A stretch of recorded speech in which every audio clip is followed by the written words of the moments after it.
Hello everyone, let's discuss today's newspaper. Already हमारा बीच का कुछ दिनों का डिस्कशन नहीं हो पाया था, बट अभी हम रेगुलरली स्टार्ट करेंगे डेली न्यूज़पेपर डिस्कशन।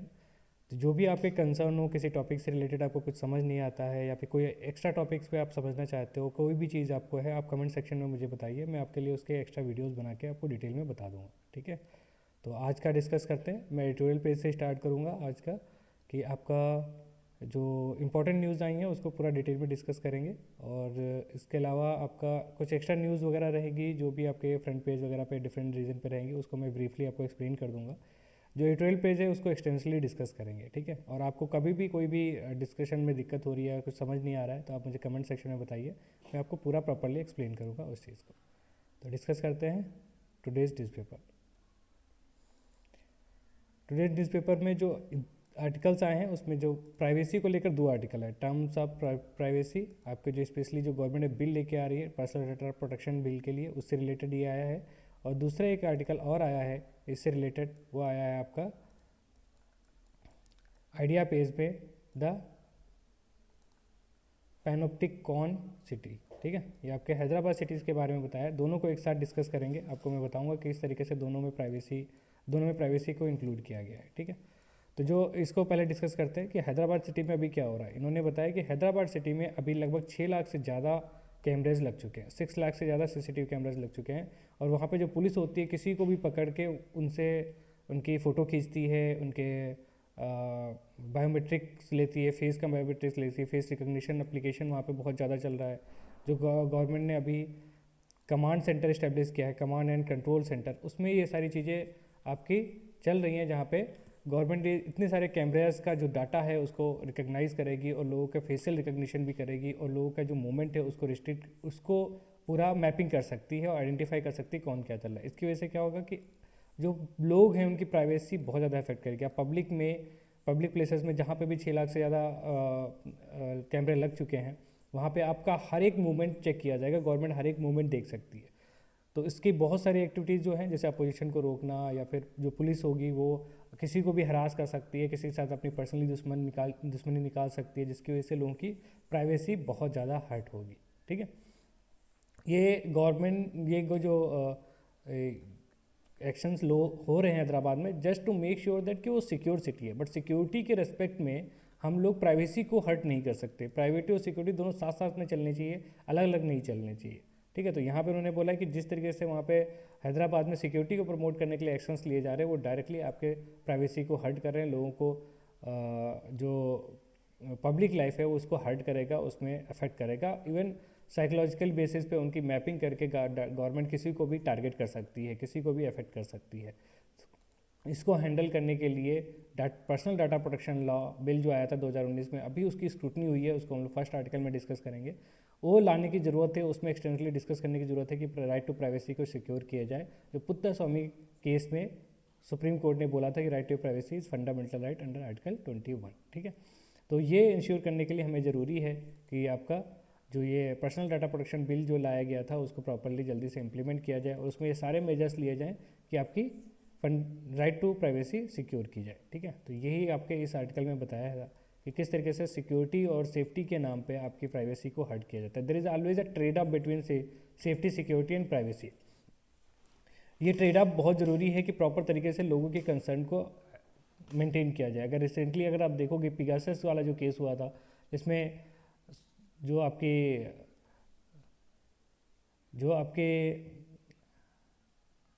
कुछ अपोजिशन में मेंबर्स में या जर्नलिस्ट के मोबाइल में पिगासस इजराइल बेस्ड सॉफ्टवेयर था जो सर्विलेंस के लिए यूज़ किया जाता है। वो गवर्नमेंट ऐसा बताते हैं कि गवर्नमेंट ने उसको हायर किया था उसको, और लोगों को ट्रैक करने के लिए, दो लोगों के पास सर्विलेंस करने के लिए।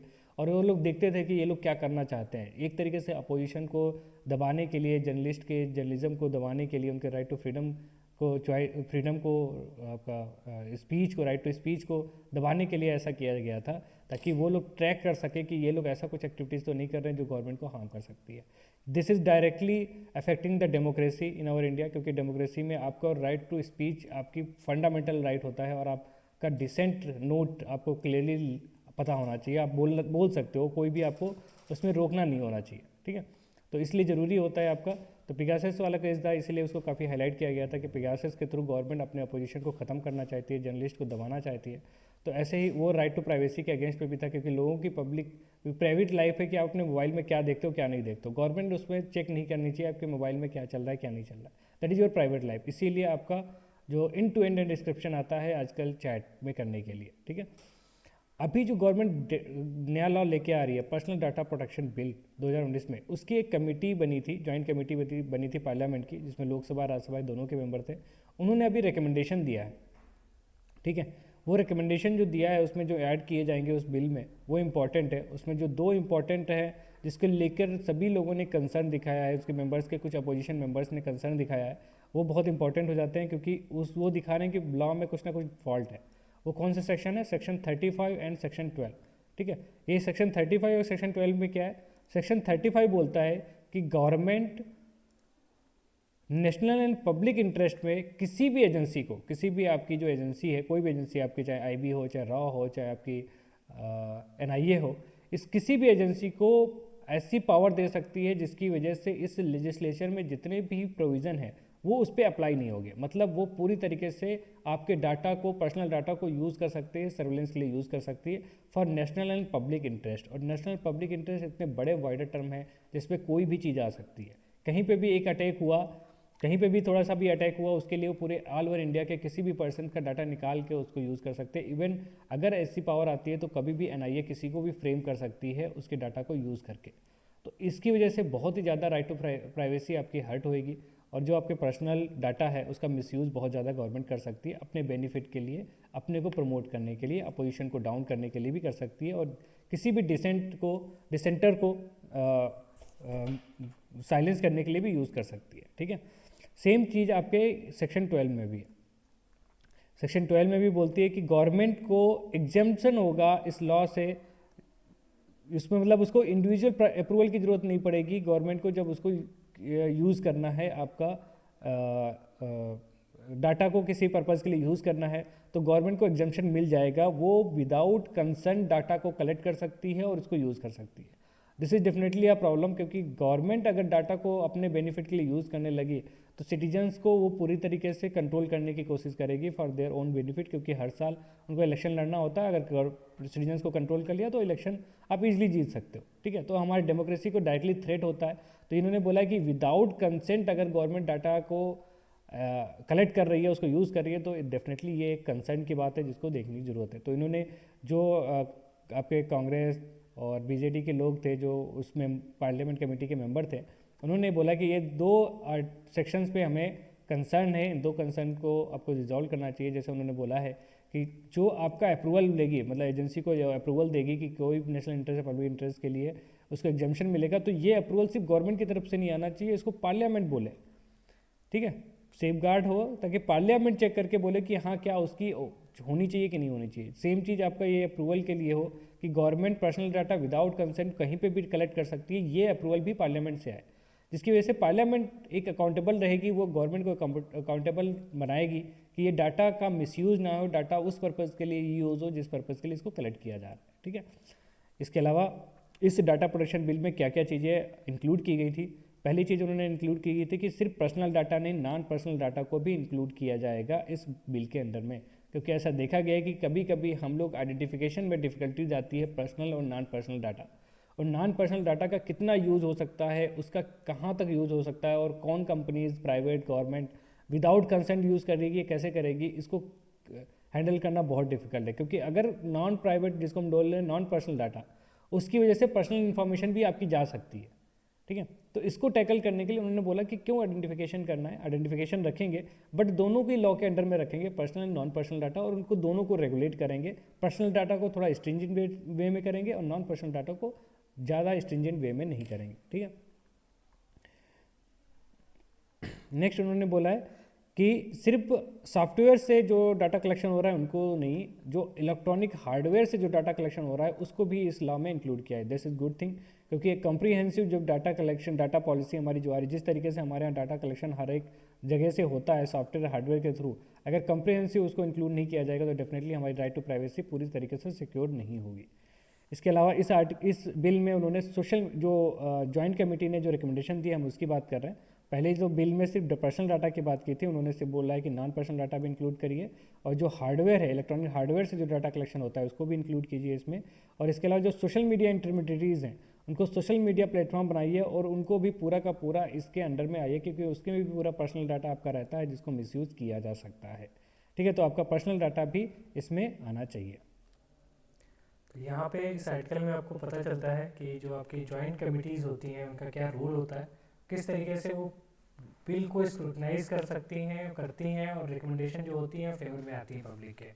ठीक है, तो ये अच्छा आपका इसमें दिखाया है कि जो डाटा प्रोटेक्शन बिल था जॉइंट कमेटी को गवर्नमेंट ने भेजा, पार्लियामेंट ने भेजा, ये काफ़ी अच्छा स्टेप है। और हमेशा आई थिंक मैक्सिमम बिल्स को जॉइंट कमेटी या पार्लियामेंट कमेटी या फिर जो उनकी उस हाउस की जो कमेटी होती है उनको भेजना चाहिए वहाँ पे, और उनका डिस्कशन डिबेट प्रॉपर्ली होगा, प्रॉपर स्क्रूटनी होगी, तो बेटर बिल्स निकल के आएंगे, चाहे वो ये वाला रूल्स हो, डाटा प्रोटेक्शन बिल या कोई भी बिल हो। ठीक है, जैसे फॉर्म बिल्स जो थे वहाँ पे जॉइंट कमिटीज़ के पास में नहीं गए थे, प्रॉपर डिस्कशन नहीं हो पाया था, तो उनका प्रोटेस्ट भी काफ़ी ज़्यादा हुआ था। ठीक है, तो ये यहाँ पे आपको एक तो डाटा प्रोटेक्शन बिल के बारे में भी आपको समझ में आया, और साथ में ये भी समझ में आया कि जॉइंट कमिटीज़ होती हैं वो बेनिफिशियल होती हैं पार्लियामेंट फंक्शनिंग के लिए।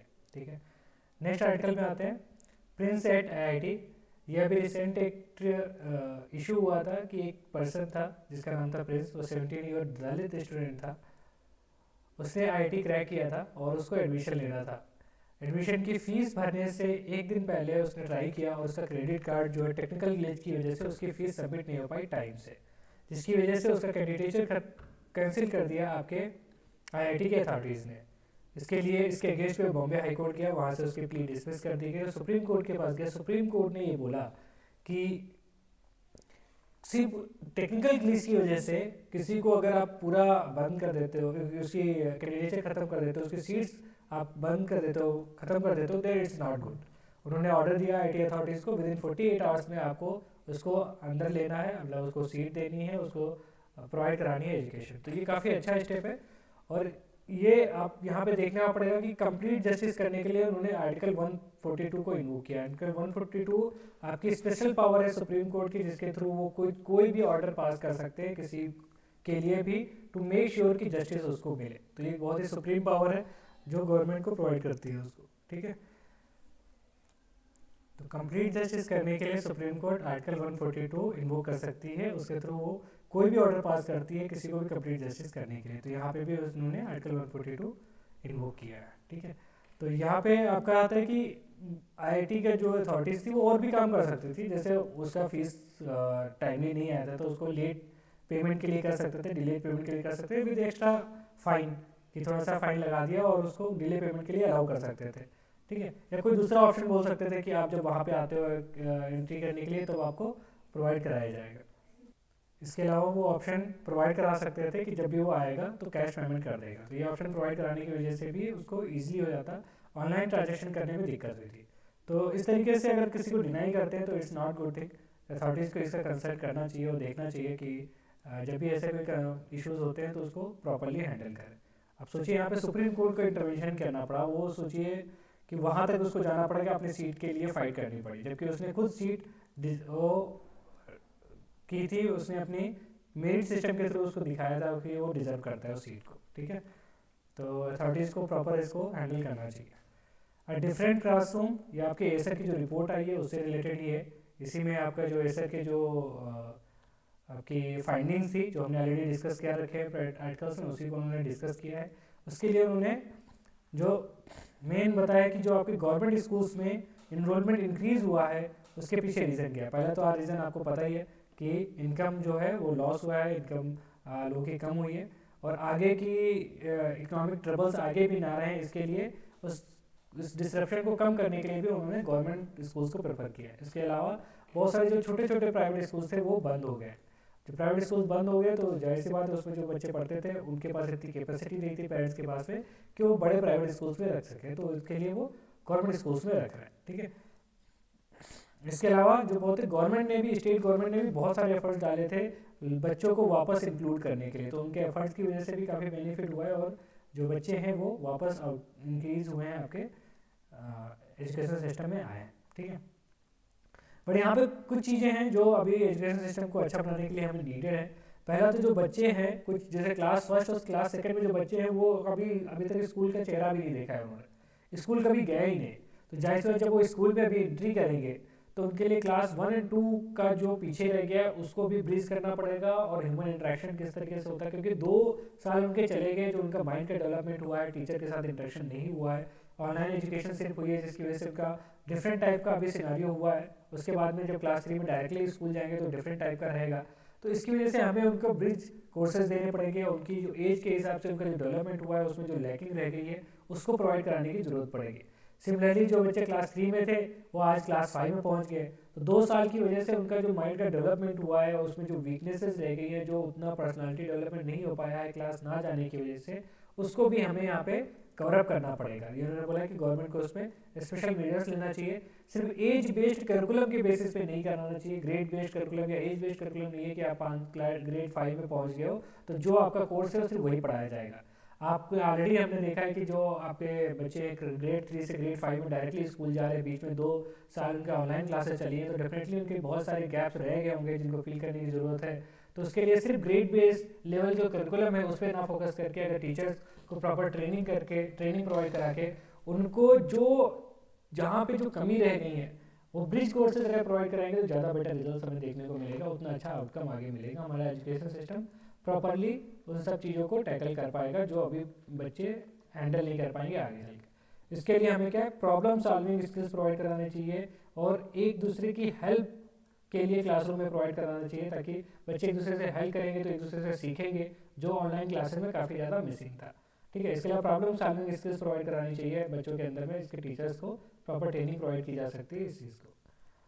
इसके अलावा उन्होंने बोला है कि जो आपका डिजिटल डिवाइड रहा है, डिजिटल डिवाइड ऑलरेडी हमें पता है कि किस तरीके से कोरोना के टाइम पे आपके स्मार्टफोन तो इंक्रीज हुए हैं, बट अभी भी बहुत सारी पॉपुलेशन लगभग 1/4 पॉपुलेशन स्टूडेंट ऐसे हैं जो बिल्कुल भी स्मार्टफोन को यूज़ नहीं कर पाए हैं, बिल्कुल भी उनको स्मार्टफोन नहीं मिला है, तो जाहिर सी बात है वो आपके एजुकेशन लेवल में बाहर है। तो इनको भी जब ये 2 साल के बाद में अभी स्कूल्स में जाएंगे तो इनके लिए भी ब्रिज कोर्स अलग से प्रोवाइड कराना चाहिए गवर्नमेंट को, स्कूल टीचर्स को, ताकि ये लोग भी कोप अप कर पाए, क्योंकि डिजिटल एजुकेशन होने की वजह से ये लोग अब पीछे रह गए हैं, अभी तक उनका बढ़िया डेवलपमेंट या एजुकेशन सिस्टम नहीं रही है। ठीक है, इसको पूरा करने के लिए क्या कर सकती है, डिवाइस लाइब्रेरीज स्टडीज की जा सकती है स्कूल पे या विलेज लेवल पे, जहाँ पे ये जो डिजिटल डिवाइसेस हैं वो वहाँ पे प्रोवाइड कराई जाएगी। जो बच्चे स्मार्टफोन वगैरह नहीं उनके पास में अवेलेबल है तो वो ये डिजिटल लाइब्रेरीज में जाके उसको यूज़ कर सकते हैं और अपना इन्हेंसमेंट कर सकते हैं अपने एजुकेशन का। तो ये चीज़ उन्होंने बताई है कि जो आपके एसएमए रिपोर्ट्स आई है उसको गवर्नमेंट किस तरीके से एनालाइज करे, उसको किस तरीके से यूज़ करे, ताकि एजुकेशन का स्तर है वो आगे बढ़ सके हमारा। ठीक है, क्वालिटी ऑफ हेल्थ, ये आपके पेलिएटिव केयर के बारे में बताया। पेलिएटिव केयर क्या होती है कि जब कोई एक बहुत ही क्रिटिकल सिचुएशन में होता है या फिर आप बोले कि उसकी डेथ होने वाली होती है, उस टाइम पे एक ऐसी बीमारी हो गई जिसका लास्ट स्टेज आपकी डेथ ही है, तो उस सिचुएशन में उसको कौन सी केयर प्रोवाइड करें जो उसको डेथ बहुत ही सिंपल लगे, इजी लगे, कॉम्प्लेक्स ना लगे, उसके घर वाले उसको हैंडल कर सके प्रॉपरली, वो पर्सन भी खुशी खुशी से उसको हैंडल करे, that is a palliative care. ठीक है, तो जो आपकी क्रिटिकल सिचुएशन में जो केयर होती है उसको पेलिएटिव केयर बोलते हैं, जो स्पेशली आपकी डेथ से रिलेटेड होती है। उन्होंने यहाँ पे ये बोला है कि वो जो डेथ है हमारे इंडिया में मिसिंग है, और इनका जो ये कैन सपोर्ट इनका जो एनजीओ है वो उस पर 25 साल से वर्क कर रहा है और काफ़ी अच्छा वर्क कर रहा है और काफ़ी बेनिफिट हुए हैं उनको इसकी वजह से।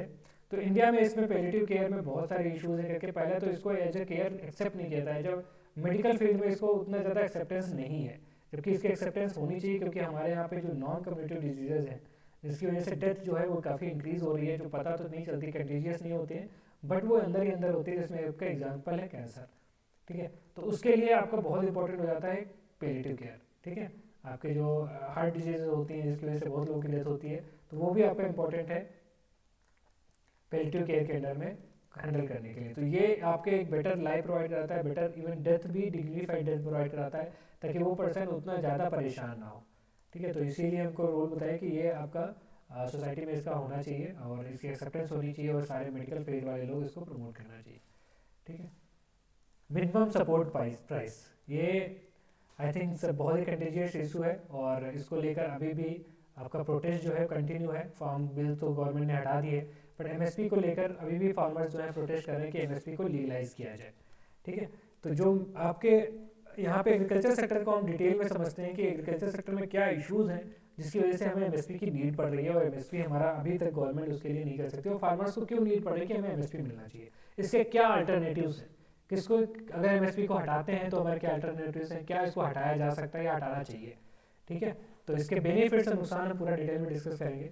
पहले हम समझते हैं कि एमएसपी होता क्या है। एमएसपी एक प्राइस सपोर्ट सिस्टम है जो गवर्नमेंट प्रोवाइड कराती है फार्मर्स को, जो एक मार्केट प्रोवाइड कराती है फार्मर्स प्रोडक्ट को कि इतने प्राइस पे उसको उसके प्रोडक्ट को खरीदा जाएगा, वो मिनिमम प्राइस रहेगी, इससे ऊपर प्राइस हो सकता है, इससे नीचे का प्राइस नहीं हो सकता। ठीक है, तो ये श्योर इनकम प्रोवाइड कराता है कि इन केस अगर हमारी मार्केट डाउन होती है या मार्केट में उसके प्रोडक्ट आपके कम पैसे में बिक रहे हैं, तो गवर्नमेंट वहाँ पे एमएसपी दामों पे खरीद के उसके प्राइस को इंक्रीज करेगा, उसके मिनिमम प्राइस को मेंटेन करेगी गवर्नमेंट। ठीक है, लेट्स टेक एग्जांपल, जैसे वीट है, वीट को अगर एमएसपी पे गवर्नमेंट ने रखा कि लगभग 1900 पर क्विंटल पे बिकेगी। ठीक है, ये वीट के लिए गवर्नमेंट ने प्राइस रखा।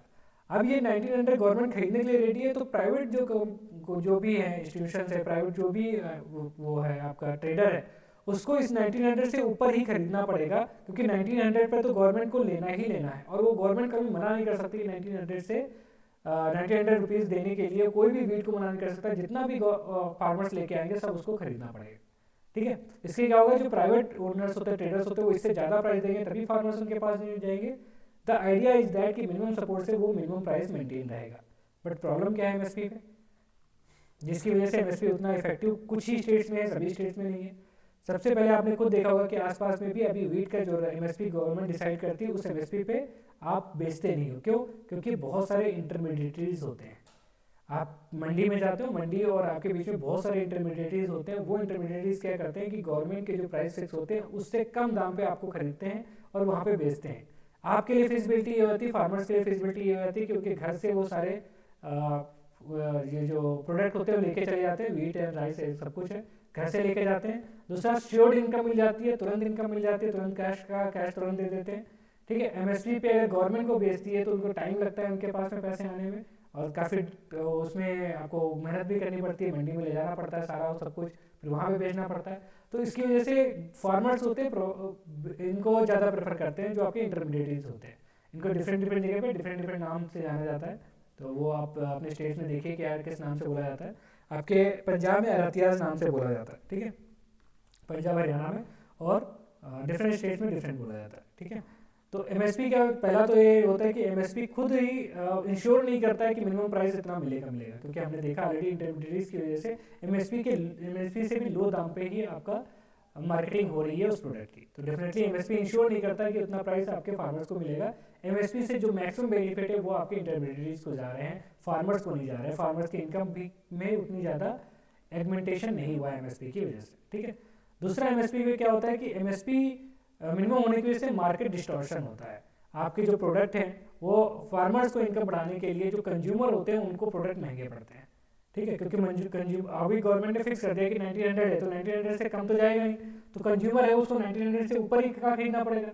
बट जब मार्केट ड्रिवन होएगा, तो मार्केट में अगर सरप्लस क्रिएट हुआ है तो उसके हिसाब से उसके प्राइस फ्लक्चुएट होंगे। जब सरप्लस क्रिएट होगा तो कंज्यूमर को बेनिफिट होगा, सस्ते दामों को मिलेगा। ठीक है, तो एमएसपी का एक नुकसान ये भी होता है। ठीक है, बेनिफिट्स तो आपको पता है, श्योर्ड इनकम अगर होती है फार्मर्स को पता है कि उनका मिनिमम प्रोडक्ट इतने पे जाएगा, तो वो अपने प्रोडक्ट को बहुत ही प्रॉपर्ली मैनेज कर सकते हैं। ठीक है,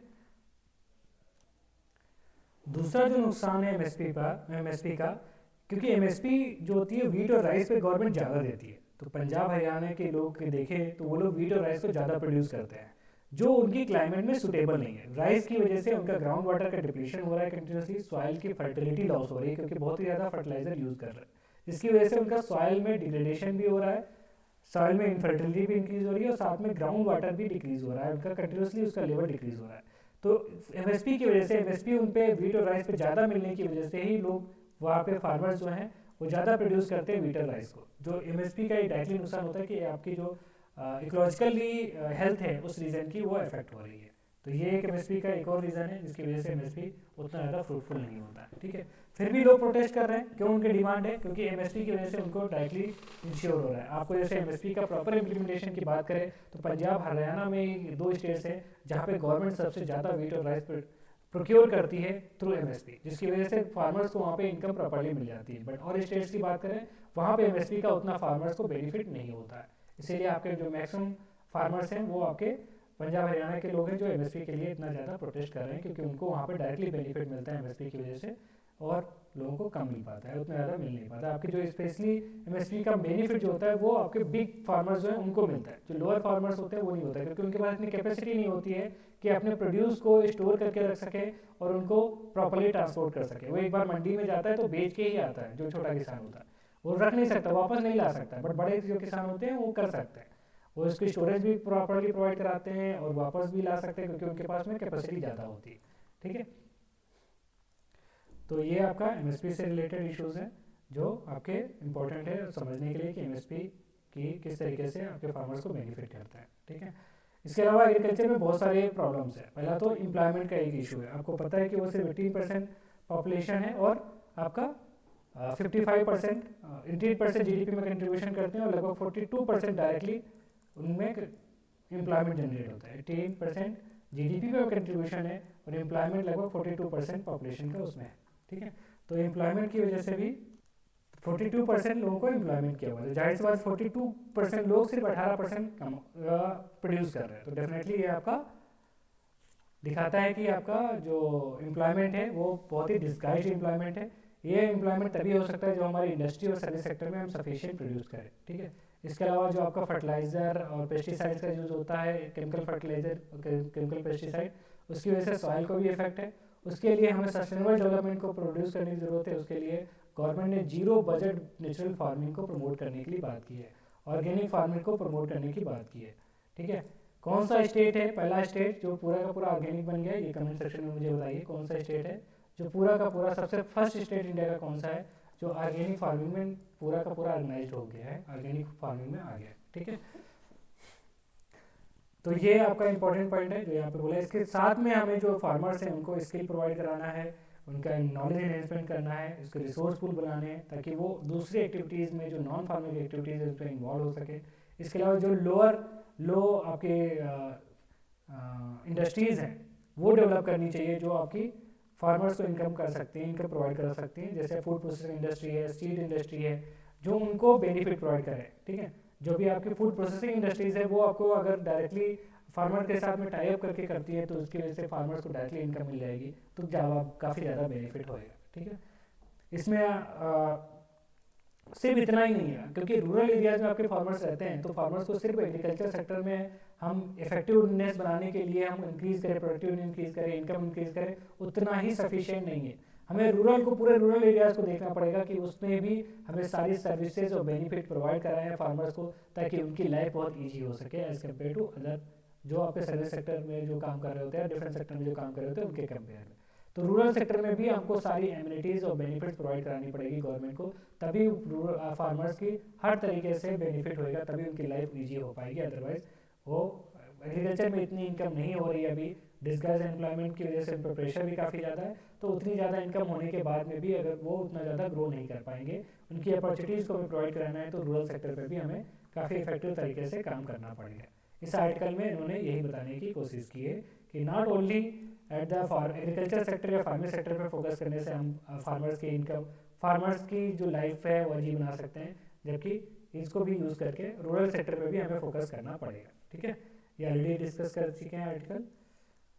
नो लॉन्गर ओवरलुक्ड, ये आपके बेसिकली हिस्ट्री से रिलेटेड है, हिस्ट्री से टॉपिक है कि आपके हिस्ट्री में जो एसटी कम्युनिटी के जो फ्रीडम स्ट्रगल है उसको यूजली इग्नोर रखा गया था पहले के बुक्स वगैरह में, बट अभी उसको रिकग्निशन मिल रहा है। पहले भी रिकग्निशन मिलता था बट अब उतना ज़्यादा नहीं मिलता था, अभी उससे ज़्यादा मिला जा रहा है करके। रिसेंटली अभी जो बिरसा मुंडा थे उन्होंने, उनके जो जन्म दिवस था उसको जनजाति गौरव दिवस के रूप में बनाया गया और 1 वीक तक उसका सेलिब्रेशन चला है।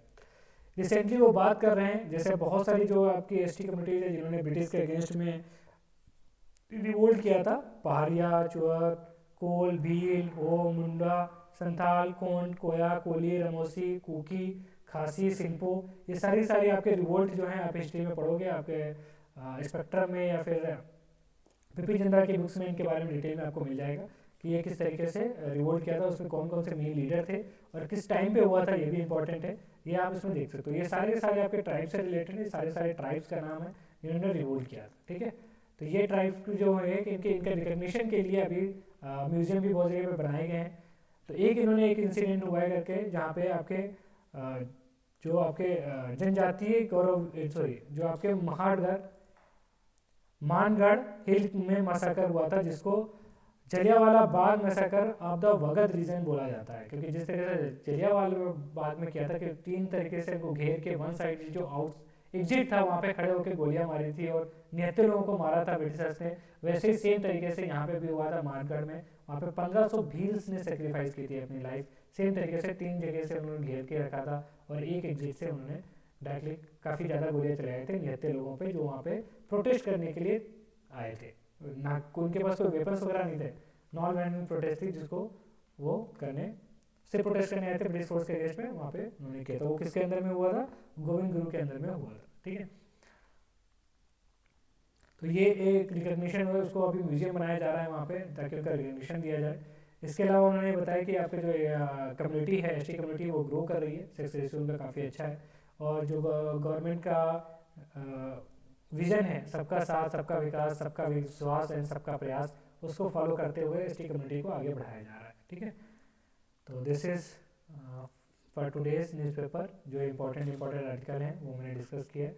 इसके अलावा कुछ चीज़ें हैं जो कि मैं फ्रंट पेज से बताना चाहूँगा कि गवर्नमेंट बिल लेके आने का प्लान कर रही है जिसमें प्राइवेट क्रिप्टो करेंसीज को बैन करेगी विद फ्यू एक्सेप्शंस और फार्म लॉज को रिपील करेगी। तो फार्म लॉज का रिपीलेशन ऑलरेडी हमें पता है।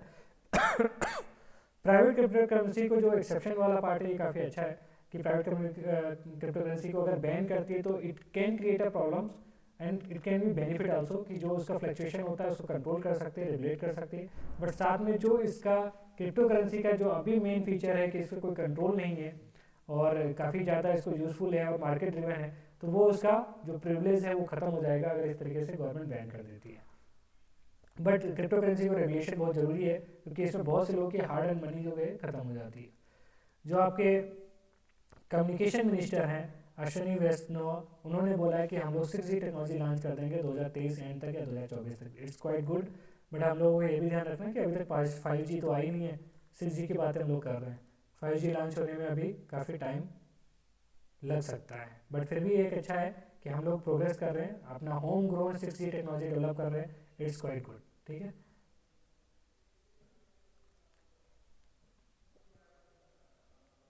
जो कोवैक्सीन है उसकी इफेक्टिवनेस 50% है, जो डाटा अभी रिसेंटली आया उसके बेसिस पे बोल सकते हो। बट जो गवर्नमेंट का डाटा, जो उनका डाटा है कोवैक्सीन के वो मैन्युफैक्चरर का, उनका डाटा अभी डिटेल में नहीं आया है, पब्लिक नहीं हुआ है।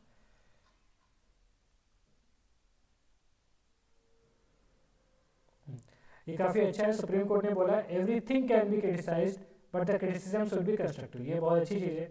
आप लोगों ने देखा होगा कि बहुत से लोग होते हैं सिर्फ क्रिटिसिज्म पे ही बैठते हैं, क्रिटिसाइज करते रहते हैं हर चीज़ को, उनके अंदर काफ़ी निगेटिविटी होती है, सिर्फ क्रिटिसाइज करते रहते हैं। बट वो क्रिटिसिज्म ही सफिशिएंट नहीं है, वो क्रिटिसिज्म में कोई कंस्ट्रक्टिव निकल के आता है देन इट्स बेनिफिशियल, अदरवाइज कोई बेनिफिशियल नहीं होता है, ठीक है। तो कंस्ट्रक्टिव क्रिटिसिज्म जो होता है हमेशा बेनिफिशियल होता है। सिर्फ फॉर द नेम से आपको क्रिटिसाइज करना है, इसके लिए क्रिटिसाइज करते हो तो वो अच्छा नहीं है। यूपी में 5th इंटरनेशनल एयरपोर्ट आने वाला है जेवार में, नोएडा के पास में है। तो ये आप लोग याद कर लेना, यूपी पीसीएस में पूछा जा सकता है।